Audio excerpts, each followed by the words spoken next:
The Messiah said, "When you come to know yourselves, then you will become known, and you will realize that it is you who are the sons of the living Father. But if you will not know yourselves, you dwell in poverty, and it is you who are that poverty." Malari, ay yung palagi ko po itong iniisip, yung tungkol po dun sa pagdating po ng time na tutugisin na po, kung may mangyayaring gano'n na pagtugis. Gusto ko pong malaman kami po bilang nanasakawan, kasi siyempre po pagka kunyari merong talagang mananakit sa amin dahil dun sa aming pong paninindigan, are we going to defend ourselves? Kasi sabi po dun sa, di ba, yung sa utos na kapag sinampal ka sa kabila, ay hindi naman mali na ibigay mo po yung kabila, kundi umiwas ka. So the time po na siguro po, in behalf of the Kawan, siguro darating kami doon sa ganung pagkakataon. So iniisip ko po, paano po kaya yung aming defense, paano pong gagawin namin pagka po dumating po yung ganung pagkakataon na talagang yung buhay namin ay talagang ano na po, magiging, anong tawag ito? Magiging ano na po, critical po sa amin. Yun po, palagi ko pong iniisip yun kung ano po ba ang dapat namin pong gawin. Yun lang po, Malari. Ang utos lang naman sa atin, ang limitation, thou shalt not murder. Read between the lines. Yun ang limitation. Thou shalt not murder. Huwag kang magmamurder in literal sense. At repeatedly sinasabi ko, iba ang thou shalt not kill sa thou shalt not murder. Ang iniutos na ipinagbawal is yung murder. You have the right to defend yourselves to the worst extreme. Sina King David may mga kawal. They are armed during their time. Pero hindi ko sinasabing magtambak kayo ng mga armas. No, I am not advising that. Bakit? Somebody is doing the fight for us. Tingnan niyo ang ginagawa ng Russia at China. Sila yung lumalaban, hindi na tayo. Tingnan yung ginagawa ng mga Muslim, sila ang lumalaban, hindi tayo. So why worry?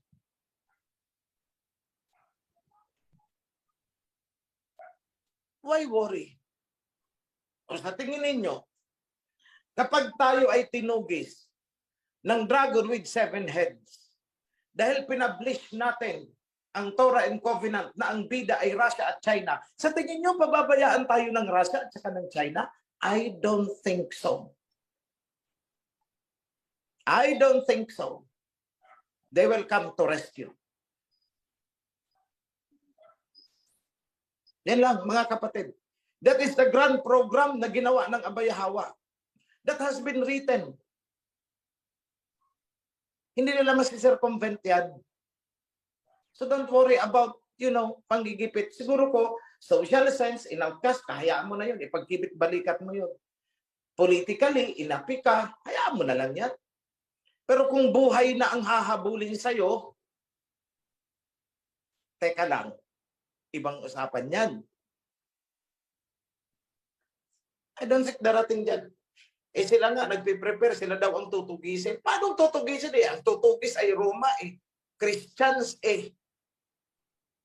Bakit nila tutugisin ang kapwa nila Christian? Nagde-drama lang sila. Feeling nila, sila ang victim. No. Sila ang oppressor.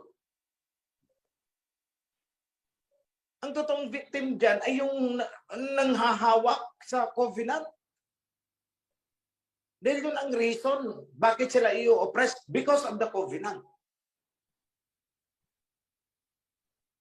Sa covenant na yun, sa Revelations, ang sinabi ay 2 witnesses.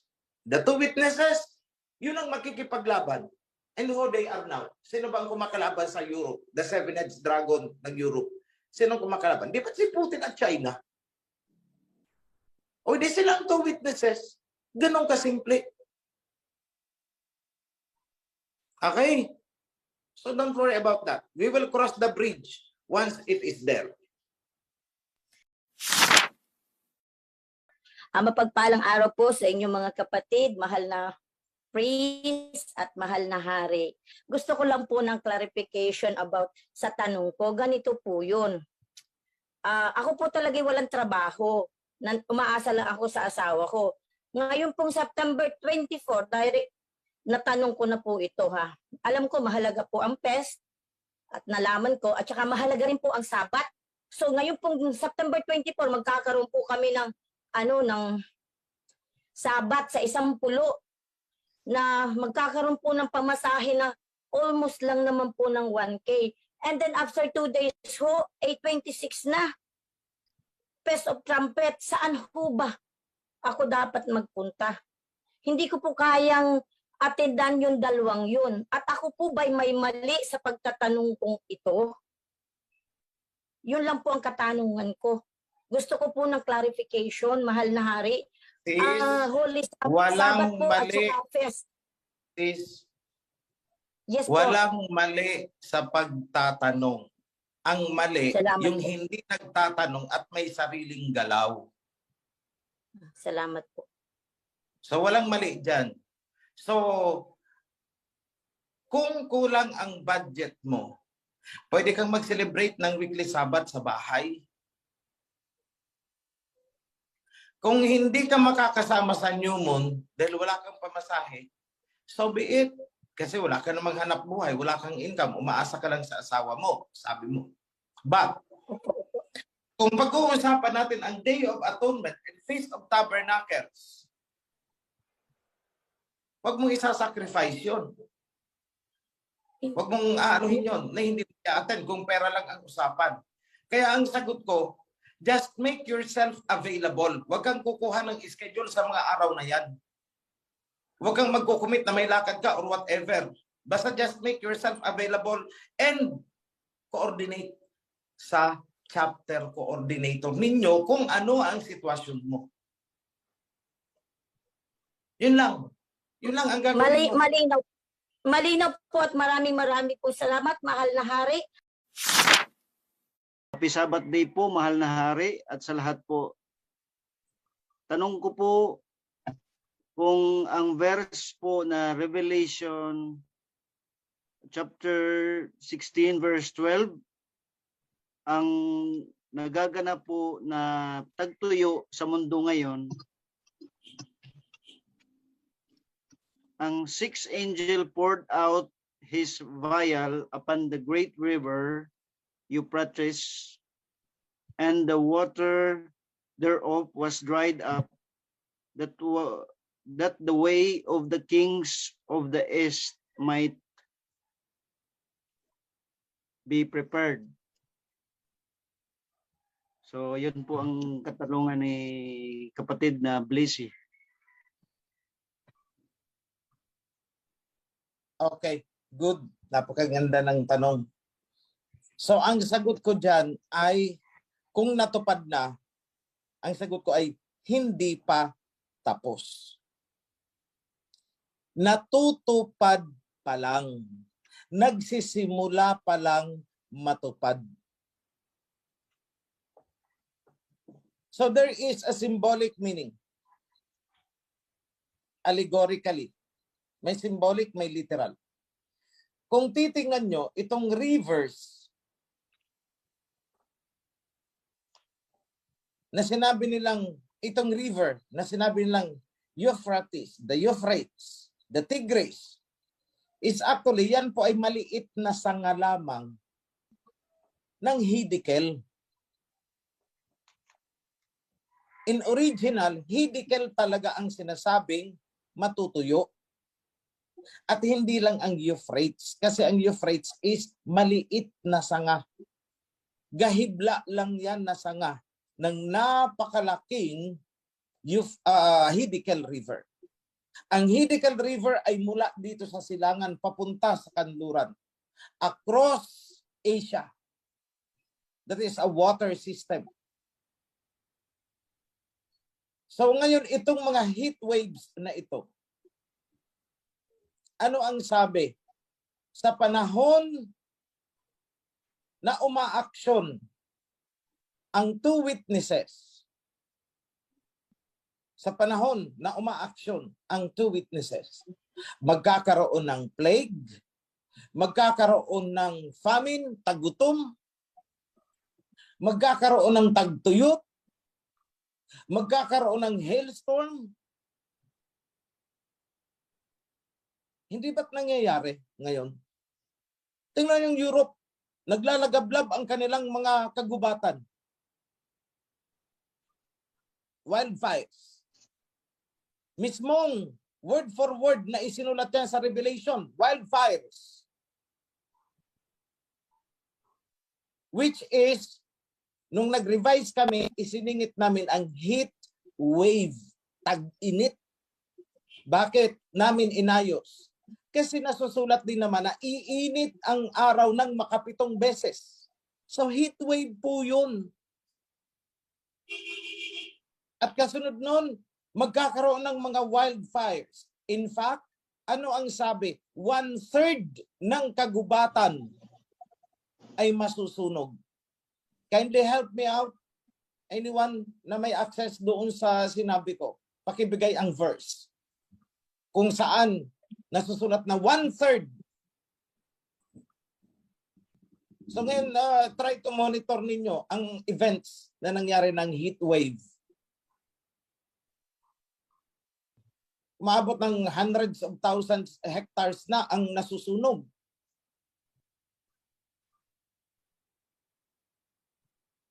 So despite na nagkakaroon ng heat wave across Europe, affected ang commerce nila. Kagaya ng Rhine River, hindi madaanan ng mga cargo ship na nagdadala ng mga supplies, mga goods. Anong epekto? Nabibigyan ng chance ang two witnesses to strike.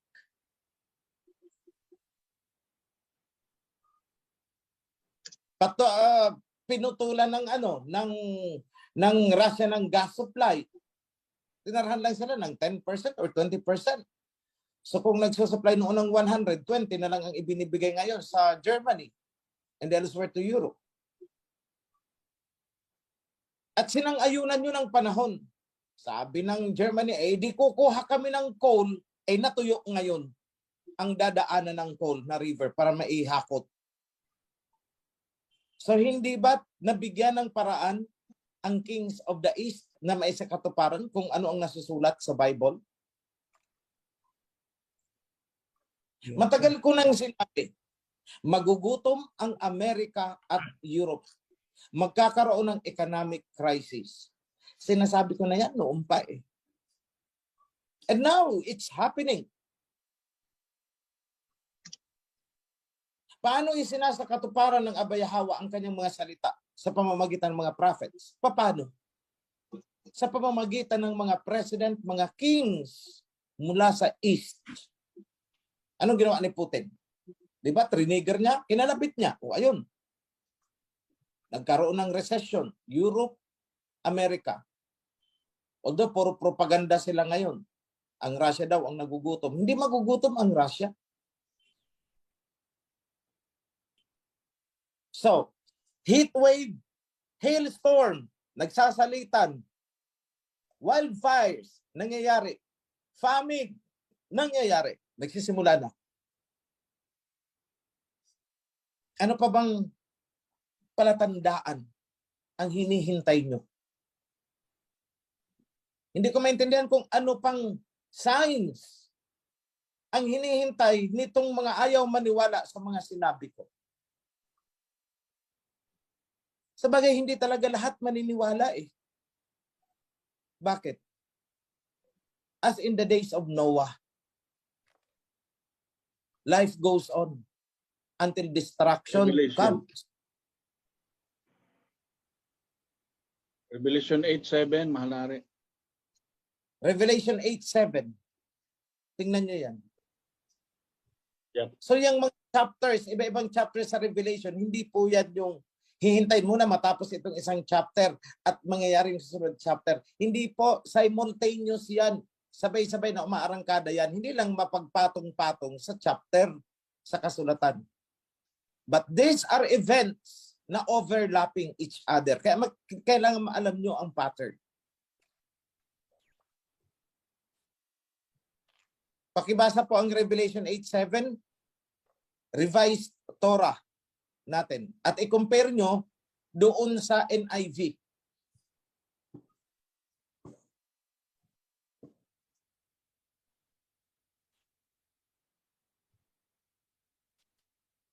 Never in history ng mundo nangyari itong nangyayari ngayon. Never in history. Sabi nga nila, in more than 100 years, walang nangyaring ganito na heat wave and wildfires. So nagko-coincide habang umaarangkada, gumagalaw ang two witnesses. See?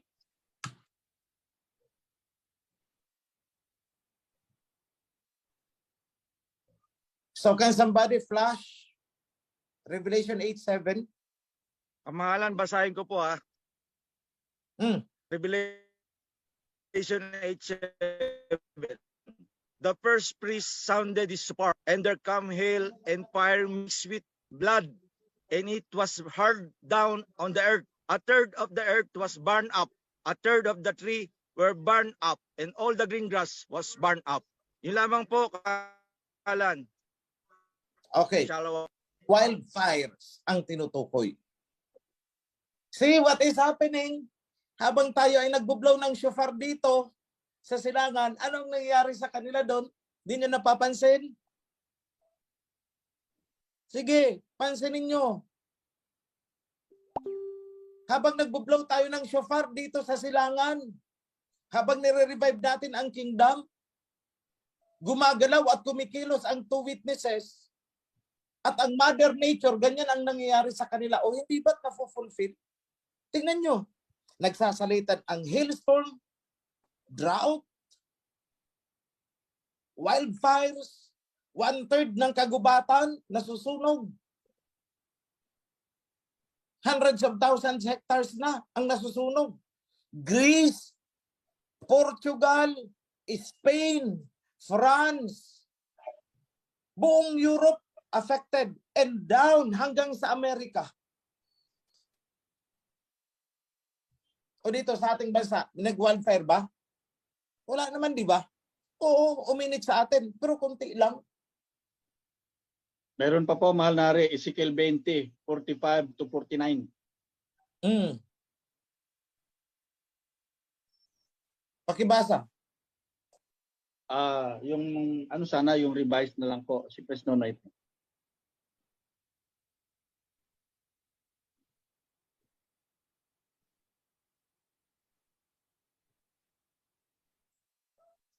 O gusto niyo po yung Sa mga kapitulo numero. Pristeo, wala po akong Ezekiel. Si ano po, si Pris doon po meron nun eh.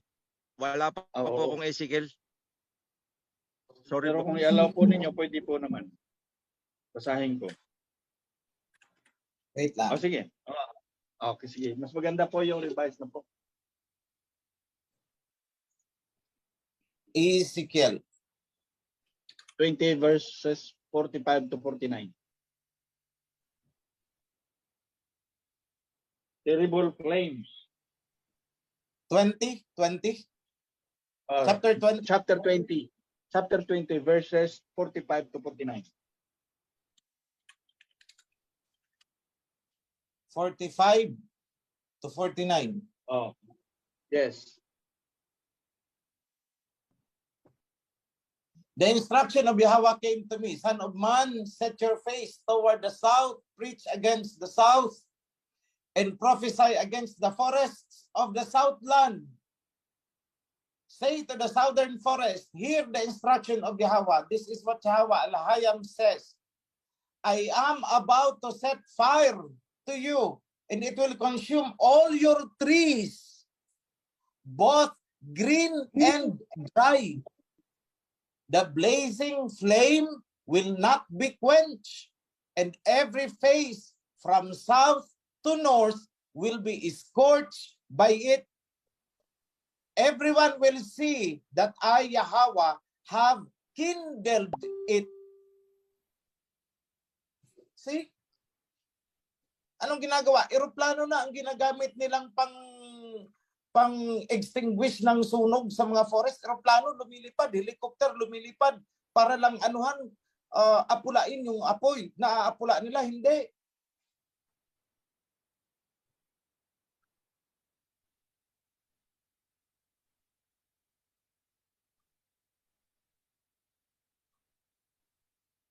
See? It's happening.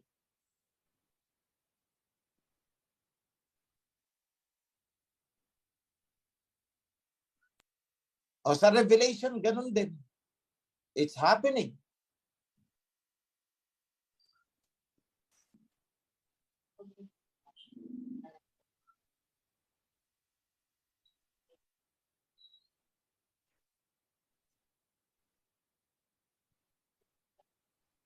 So, yan po mga kapatid. I hope you are learning something. Hindi natin ito gusto, pero yan ang nakasulat.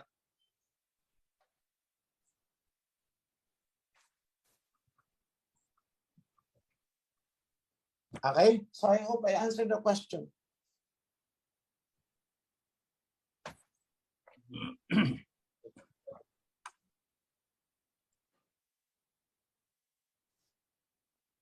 Salamat. Tanong ko lang po, kung magkasala po ba kung hindi na active ang asawa at anak ko, bagaman sila ay nakapasok na sa covenant pero hindi ko mapilit na sumama sa akin ngayon.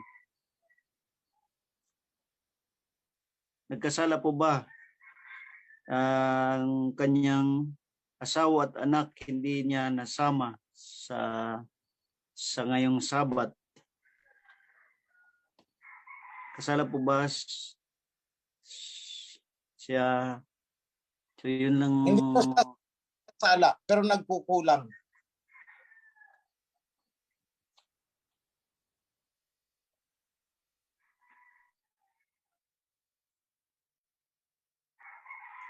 Okay. Priest, aming Prime Minister, go ahead po. Opo. Maraming salamat, sis. Mahal na Hari, kaugnay po doon sa tinalakay nyo kanina-kanina. Meron po ako itatanong sana tungkol po doon sa, di ba, nag-a-assume nga ng role yung two witnesses, China and Russia, as para mga judges sila. So, it is also possible po, mahal na Hari, na kayo po in the kingdom ay nag-a-assume naman ng role as witness. Kasi po, dahil sa yung covenant ay nandito sa kingdom, nasa inyo po, at dahil dyan ay alam natin yung nangyayari. Yung significance, yung lahat ng nangyayari yan sa mga bahagi nga ng mundo, particularly dyan po sa mga boundaries ng bawat territories. Lumalabas po parang kayo po ang nagiging witness na nagte-testify. Sa ngayon na yan, mga pangyayaring yan ay bahagi ng revelation. Bahagi naman nangyayari sa end times. At dahil po sa mga testimony ninyong yan, naunawaan po yan ng marami. Lalo na po ng mga kapatid namin dito sa kingdom. So pwede po ba na isipin din natin na kayo po ay nagsiserve na witness and now you are proclaiming na yung mga yan nangyayaring ay bahagi po ng mga mangyayari na nasusulat din po sa mga kasulatan. Honestly bro, pag tungkol na sa akin ang tinatanong, nabablanko ako kung anong isasagot ko eh.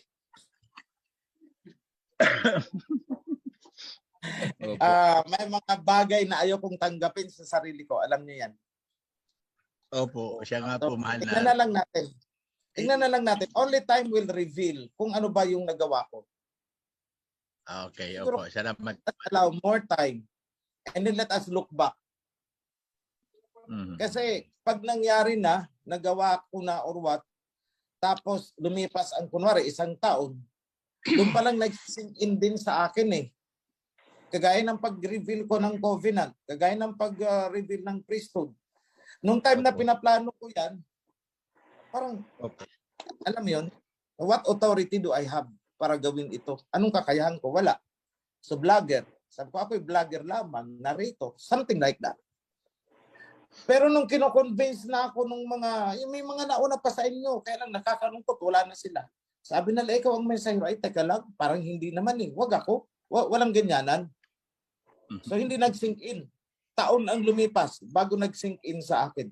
Kasi nag-look back na ako, oo nga naman itong mga pinagagawa ko, itong pinagagawa ko, ano bang nasusulat? Yung messenger is yun daw ang gagawin eh. Nagawa ko yun eh. So ako nga siguro, and it takes several months na naman kasi baka ako nga, pero parang hindi eh. Baka kasalanan itong tatanggapin mo, aakuin mo sa sarili mo na ikaw. So ako lagi sa plate, wag ako. Parang ganun.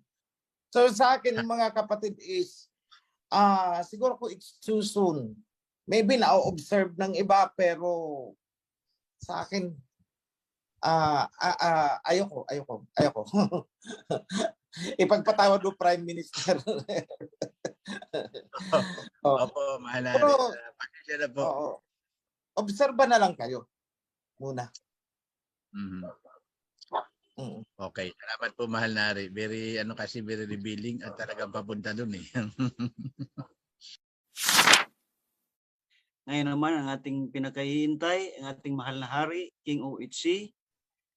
Mahal na hari po, ang iyong blessing po ay amin pong hinihingi. Maraming salamat kapatid.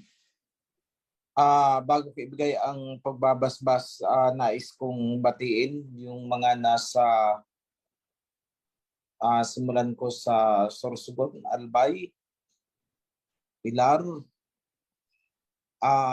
Kaya po kayo na special mention kasi gusto kong ipaalam sa inyo na patuloy naming tinatrabaho yung isang property dyan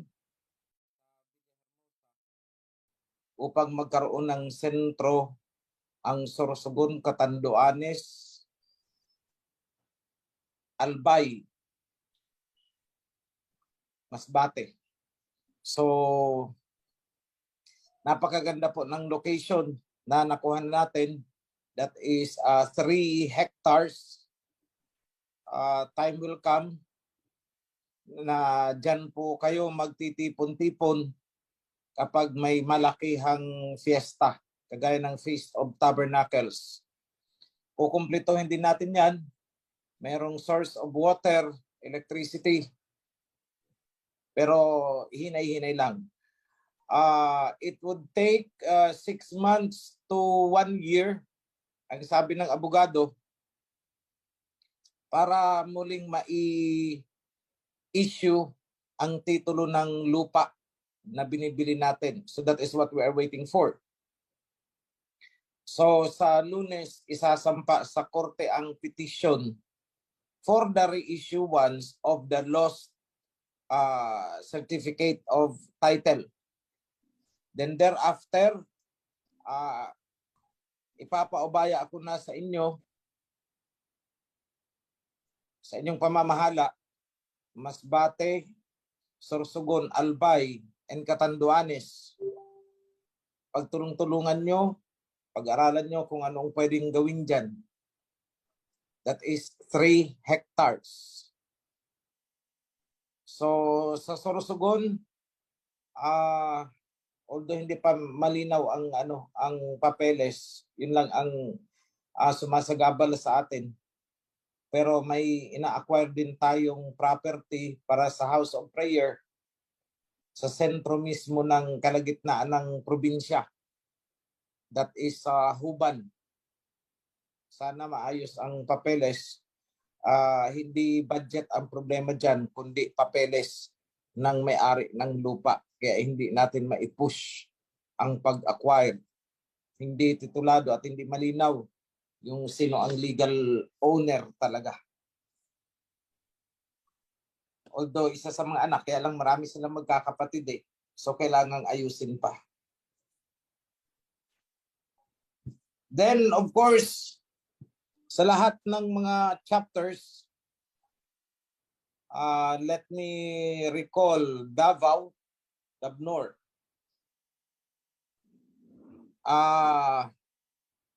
if plans will go right, Priest Rodelin is planning to go home.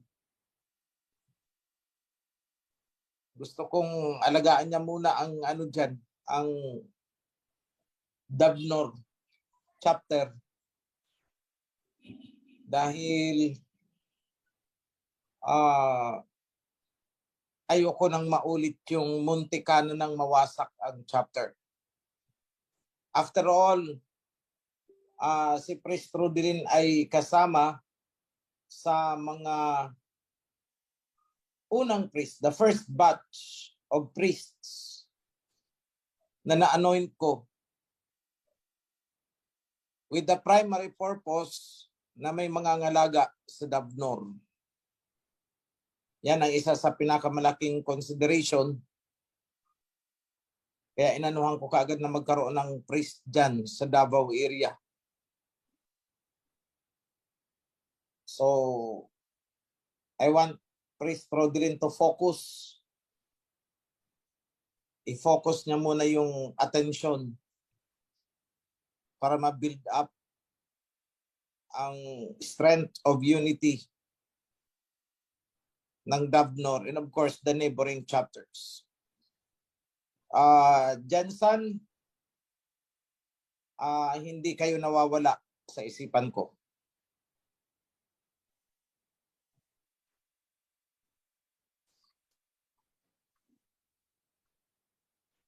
Then, sa Kasili, ongoing and tuloy-tuloy, smooth ang flow ng construction ng ating temple. Funding is dumarating sa panahon na kailangan natin. Pero patuloy akong nananawagan sa kapatiran na sa abot ng ating makakaya, ibuhos natin kung ano ang pwede nating ibuhos para mapabilis yan. So, wag po tayong maghintayan na si ganito, mayaman naman siya ang magbigay. Wag po ganun. Tulong-tulong po tayong lahat.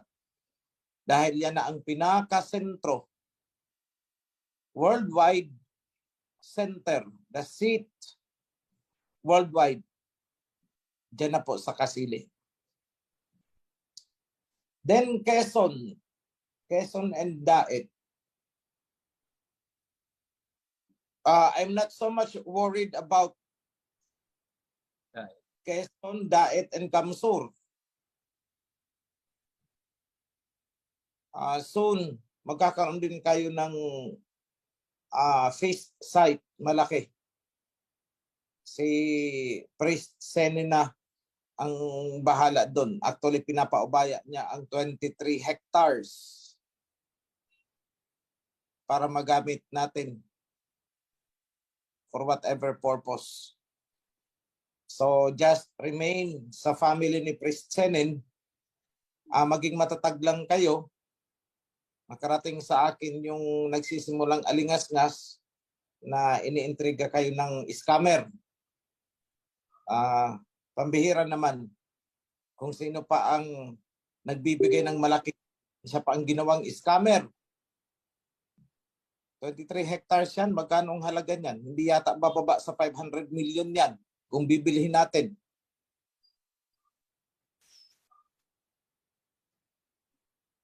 So, hayaan nyo na yan na mga intriga, just go on, focus lang tayo. Then sa Visayas,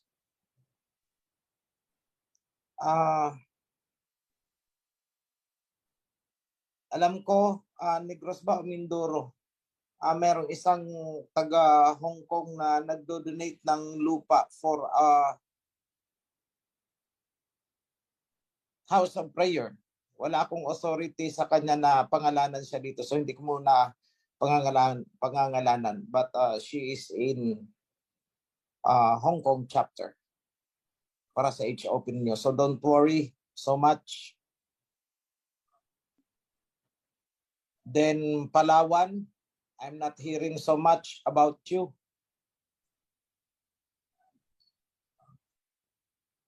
Parang lumalabo kayo sa paningin ko, ano nangyayari sa inyo, magparamdam kayo. Sa North, Pangasinan is doing well, going up. Nandyan si Priest Simri, ang inyong very dedicated priest. Wala naman akong nakikitang problema doon. Cavite,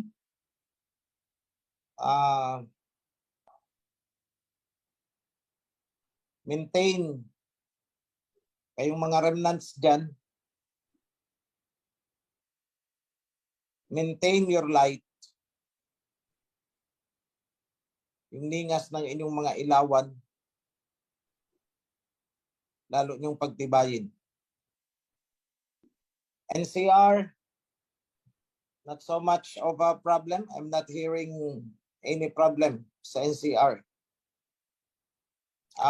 Rizal, I hope everything is fine sa inyo. Sa international,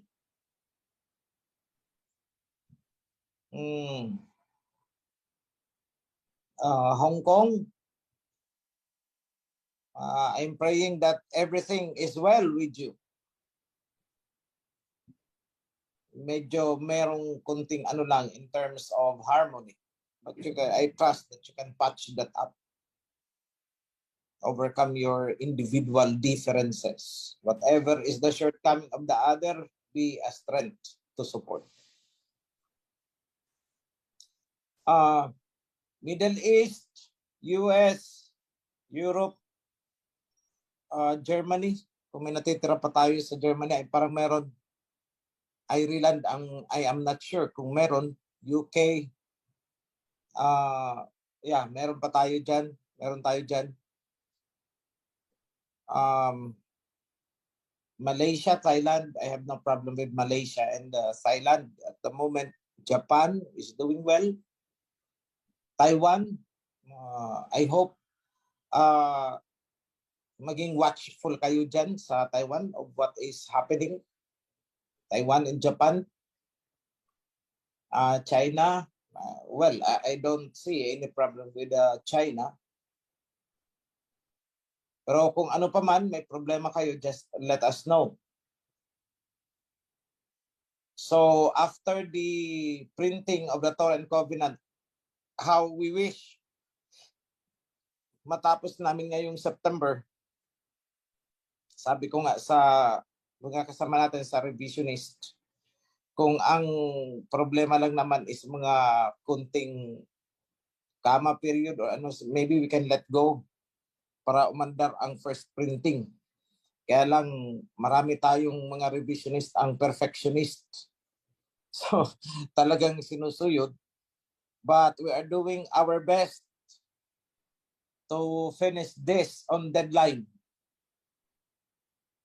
Kasi hindi man lumabas agad-agad as physical book, yung may papel, for sure we're going to have this released in electronic form. Apps, mababasa nyo sa mga cellphones ninyo. Mas mabilis ang paglaganap nito. But then we're going to have a printed copy, of course. Dalawa yan, natatakbo. Then as to the coronation event, that would be next year. We have 1 year to prepare. Pero sabi ko sa committee, the Regalia Committee is simulan na kung ano ang pwedeng gawin na, wag nang ipaghintay mula sa mga smaller details, basta kung ano nang available na pwede nang gawin na. Then gusto kong suportahan ang panawagan ni Brother Mark. Yung may mga talent dyan sa inyo, artistic talent, mula sa pagtatahi, embroidery, painting, printing, kung ano pa man yan na kailangan ihanda, si Priest Mark ang nakakaalam. Simulan na, pagtulong-tulungan na, may mag-volunteer na sana. The term ng pag-volunteer natin is until after the coronation. So, coordinate lang kayo kung anong time, anong days ang available ninyo. The Regalia Committee is in the process of organization. So, more committees will come up. Mga ways and the means committee. So, nandun tayo sa proseso na yon. Then, what else?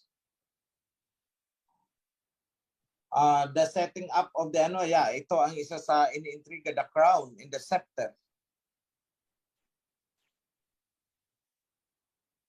So, yung sa akin lang, yung mga gustong magbigay, because it's only not crown, the scepter, hindi lang na-enumerate yung mga paggagamitan, but we have a lot to prepare. Mga items, gaya ng sinabi ko noon pa, mga items sa temple is gold. But I have an instruction kay Bro Mark, kahit silver, okay na. Tapos may ano na lang na gold siguro sa margin. Yun, sa mga gilid, ganun na lang, parang, accent. Aba will understand it. So, yung mga attend sa coronation, I encourage na by March next year, mag-confirm na kayo. We will give the date of the coronation later on. Pero parang meron na yata eh. It's on the Feast of Tabernacles. A day before the Feast of Tabernacles. So 1 day before the Feast of Tabernacles, 1 or 2 days, will be the coronation. And the first visit of the king to the tabernacles will be made after the coronation. That's after the coronation, Feast of Tabernacles. So the king will join you in the Feast of Tabernacles.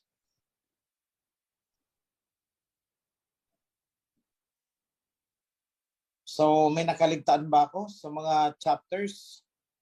Samar, yung dito sa east side, Samar, I'm not updated yet. Yung mga hindi ko nabanggit, I'm waiting for an update. But overall, hindi ko man nabanggit because 130 plus na kayong chapters.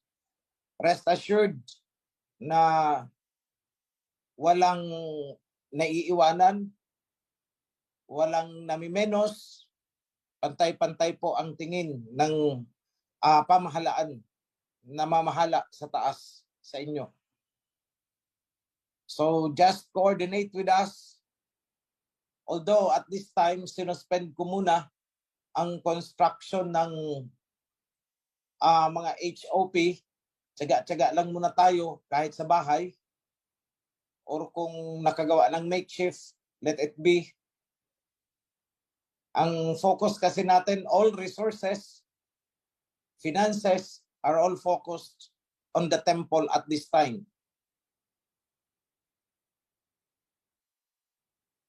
So kapag naitayo na ang framework, ibig sabihin finishing touches na lang ang kulang, may bubong na, may dingding na, may flooring na, and the interiors na lang ang ginagawa, then we can resume the construction of House of Prayers. So makikita nyo naman.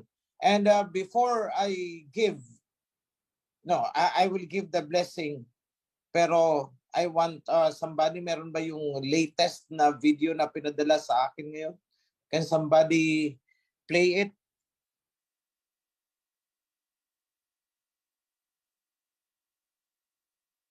Kanino ko pwedeng i-pass ito? This is just this morning. Sino ba ang pwede kong pagpasahan? Na pwedeng mag-share. Bro John, are you there?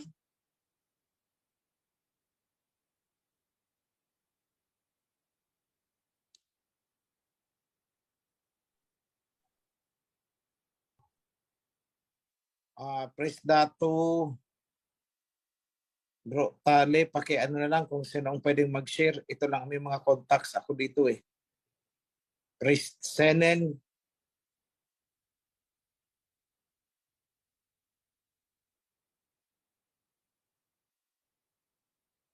Si Bro Tali po, mahal na hari, ay nagtaas ng kamay. Okay. I am sending the video. Here then, sir, I will give the blessing.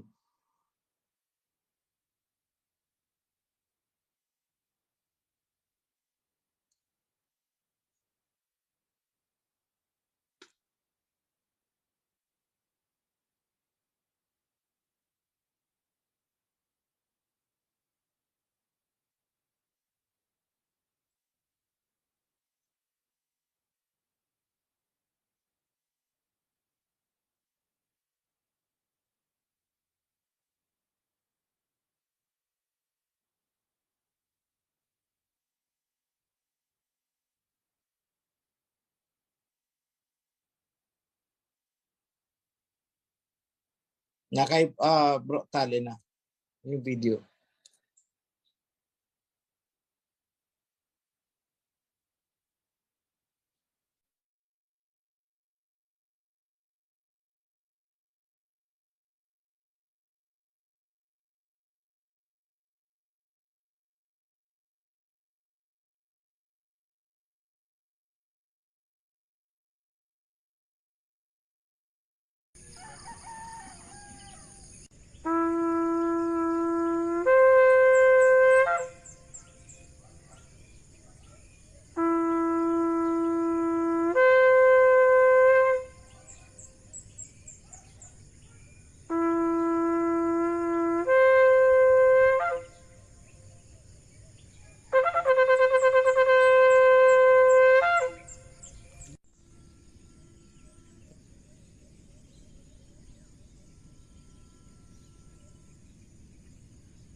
Thank you very much.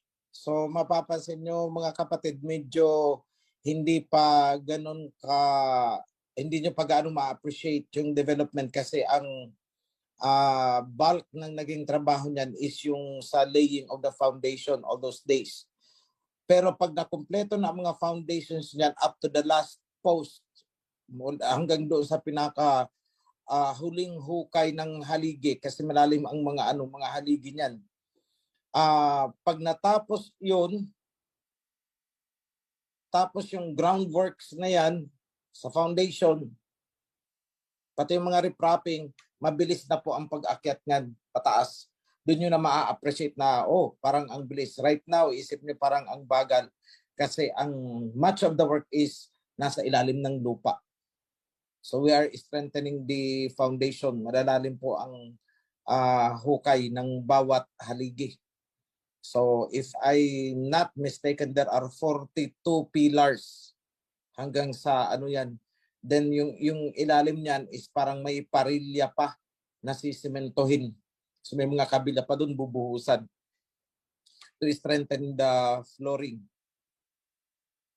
So thereafter, ma-appreciate nyo na, lalo na pagka naitayo na yung 12 pillars paikot ng temple. Napakaganda niyan, mga kapatid, and you will be proud, even at least to your heart, to your family, and to your children. Nasasabi nyo, hey, we are part of that. We have contributed to that. And more so, higit sa lahat, pag humarap kayo kay King Yahweh,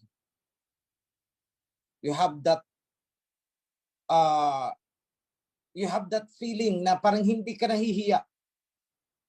Dahil kahit hindi mo man sabihin kay King Yahweh, pagharap mo, alam niya na itong taong humarap sa akin ay nagsakripisyo para sa aking temple.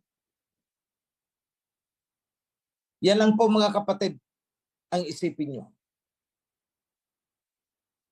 Then thereafter, in one way or another, hindi man natin napapansin, hindi nyo man napapansin, bumubuhos pala ang pagpapala sa inyo. Walang nagkakasakit sa pamilya. Kahit papano yung mga pangangailangan ninyo ay naandyan sa panahon na kailangan ninyo. Kung kayo ay nagigipit, may biglang dumarating na sasaklolo. Those are all blessings.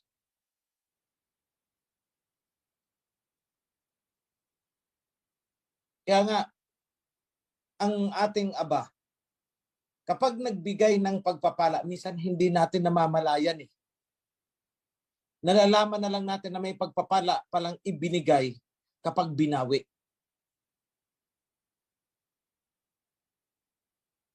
Halimbawa, you are being given a good job. That is a blessing.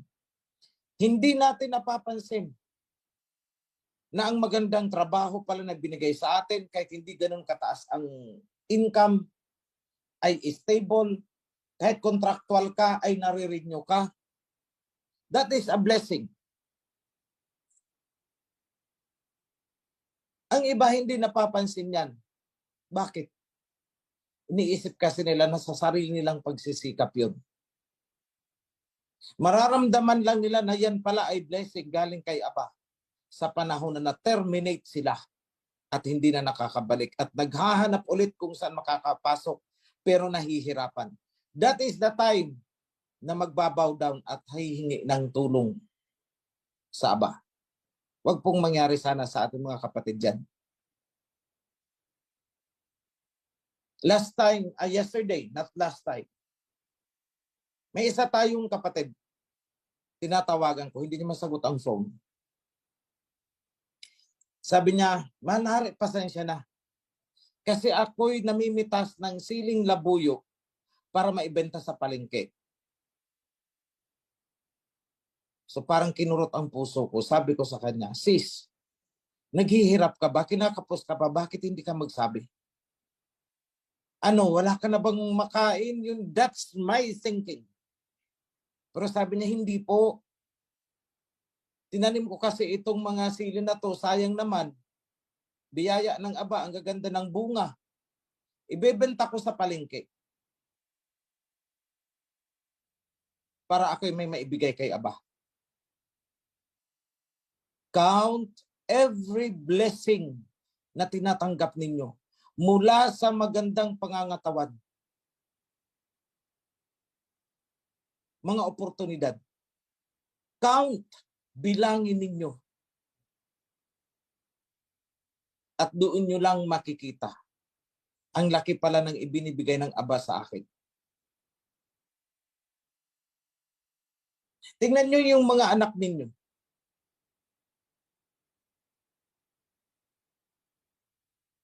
You are spared from diseases. Pagdating ng oras, may pinagsasaluhan kayo. Count every blessing. Mula sa mga blessings na yun, kumurot kayo ng kunti. Ibalik nyo kay Aba para sa temple. Hindi po para kay King OHC. Para sa temple ni Aba. Ang temple po ay hindi akin. Atin po. Atin. At yan ay handog natin at paghahanda. Para may babalikan si King Yahushua. Tandaan ninyo ito. Sinabi ni King Yahushua na kapag may nagsabi sa inyo na ako'y naruroon sa isang inner room, na ako'y naroon sa ganitong lugar, huwag kayong maniniwala. Bakit? Saan siya pupunta? Sinagot ni Prophet Malakay, siya ay pupunta sa templo na inihanda para sa kanya. Malakay chapter 3. Tandaan po natin yan. Kaya ang ginagawa ninyo, pagsasakripisyo or what, hindi po para sa akin yan. Hindi ko hinangad dyan. Hindi ko hinihingi sa inyo. Pero ako'y nagsasalita ng ganito para ipaabot sa inyo kung ano ang hinihiling sa atin ng ating King Yahushua. Kapalit ng mga pagpapala na ibinibigay niya sa atin. Tingnan nyo na lang mga kapatid. Sa ibang bansa nasusunog ang mga kagubatan. Kinakapos na ng tubig. Pero tayo dito, pumapatak ang ulan, may naiinom tayo. Hindi tayo natutusta sa init.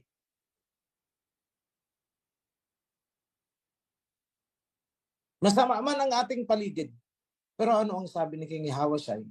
Kagaya sa Sodom and Gomorrah. Alang-alang sa mga kunti na sumusunod sa akin, hindi ko sisirain ang lugar. That is happening sa ating lahat, sa ating bansa. Walang bagyo na kagaya na nangyari na maraming nabulok at hindi mailibing-libing. Wala po. Mula nang tayo ay nagsimulang tumangkilik sa covenant. Mula nang sinimulan nating itayo ang temple, wala pong major calamity na bumagsak sa ating bansa. Na katulad ng mga nangyayari noong Undoy, yung nangyari sa Tacloban sa Leyte, wala po. Count every blessing.